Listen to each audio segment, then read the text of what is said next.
Shalom, salam sejahtera buat saudara-saudaraku. Renungan kita hari ini berjudul pentingnya pengantaran Kristus. Ayat renungan kita terambil di dalam Ibrani pasalnya yang ke-8 ayat 1 dan ayat yang kedua. Inti segala yang kita bicarakan itu ialah kita mempunyai imam besar yang demikian, yang duduk di sebelah kanan takhta yang maha besar di sorga, dan yang melayani ibadah di tempat kudus, yaitu di dalam kemah sejati yang didirikan oleh Tuhan dan bukan oleh manusia. Mari kita dengarkan keterangannya. Pengantaran Kristus bagi manusia dalam tempat kudus di atas adalah sama pentingnya kepada rencana keselamatan seperti kematiannya di atas kayu salib.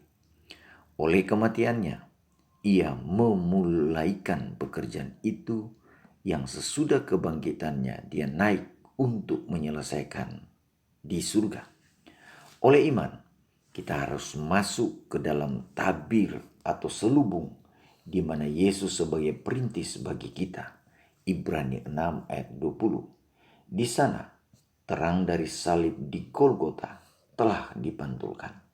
Di sana kita boleh mendapat pemandangan yang lebih jelas mengenai rahasia penembusan. Keselamatan manusia dicapai dengan biaya yang tak terbatas bagi surga. Pengorbanan yang dilakukan sama dengan tuntutan yang paling luas hukum Allah yang sudah dilanggar itu.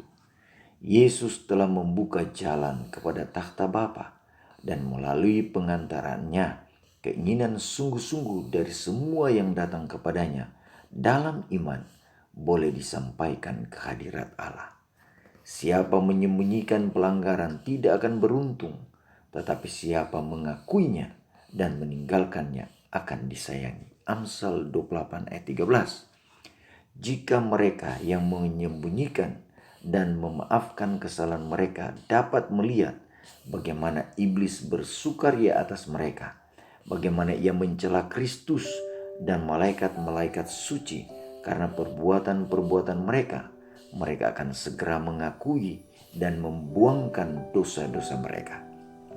Melalui cacat-cacat tabiat, iblis bekerja untuk menguasai seluruh pikiran, dan ia tahu bahwa jika cacat-cacat ini dipelihara, maka ia akan berhasil.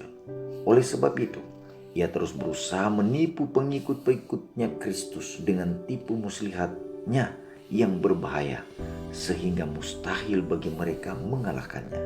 Tetapi Yesus memohon demi pengikut-pengikutnya dengan tangan yang luka dan dengan tubuhnya yang memar. Dan ia menyatakan kepada semua yang mau mengikut dia, cukuplah kasih karuniaku bagimu. 2 Korintus 12 ayat 9. Ikulah kuk yang kupasang dan belajarlah kepadaku, karena aku lemah lembut dan rendah hati, dan jiwamu akan mendapat ketenangan. Sebab kuk yang kupasang itu enak dan bebanku pun ringan. Matius 11 ayat 29 dan 30. Kalau begitu, janganlah seseorang pun menganggap bahwa cacat-cacat mereka tidak bisa disembuhkan. Allah akan mengaruniakan iman dan rahmat untuk mengatasi cacat-cacat itu.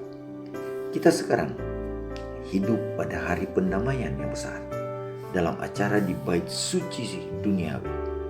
Sementara imam besar mengadakan pendamaian bagi orang-orang Israel, semua diharuskan merendahkan diri mereka oleh pertobatan dari dosa dan merendahkan diri di hadirat Tuhan agar mereka tidak dipisahkan dari antara umat itu.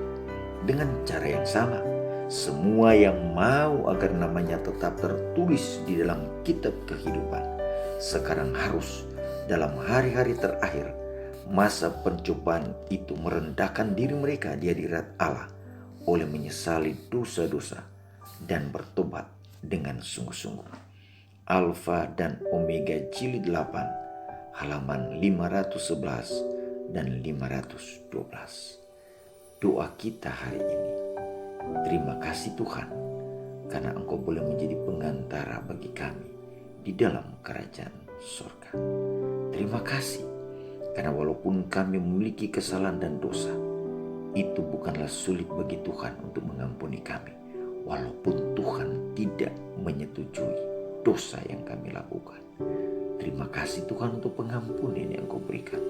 Ajarlah kami melalui Roh Kudus-Mu Tuhan untuk menyadari betapa bejatnya dosa itu dalam hidup. Dan untuk itu, biarlah Roh Kudus-Mu menolong agar kami meninggalkan dosa-dosa itu. Terima kasih Tuhan. Terima kasih untuk kebaikan-Mu. Kami persembahkan doa ini hanya di dalam nama Tuhan Yesus, nama yang indah, Tuhan dan Juru Selamat kami. Amin. Terima kasih saudara-saudara sudah mengikuti renungan kita hari ini. Tuhan Yesus memberkati. Shalom.